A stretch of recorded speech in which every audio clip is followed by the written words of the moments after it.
ಮೇಲೆ ನಮ್ಮ ಮನಸ್ಸಿರಬೇಕು.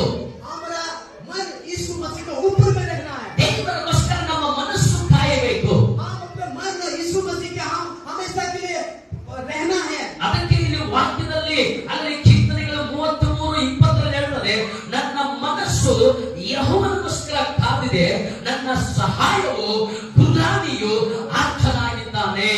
इसीलिए वचन में बोला है, भजन संहिता में 33 का 20 में बोला है, हम यीशु मसीह के लिए हम रुक के रहना है. जो हमारे जीवन में वो सहाय बन के खड़ा रहेगा. ದೇವರು ನಮಗೆ ಸಹಾಯ ಮಾಡಬೇಕಾದ್ರೆ यीशु मसीह हमको खड़ा सहाय करना है तो ನಾವು ದೇವರಿಗೋಸ್ಕರ ಕಾಯಬೇಕು.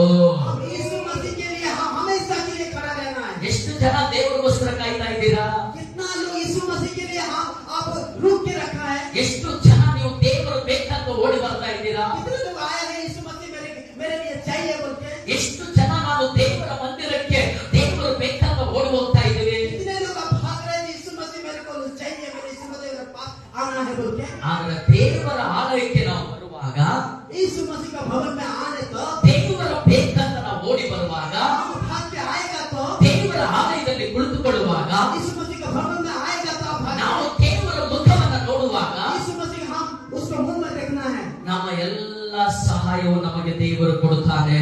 हमारे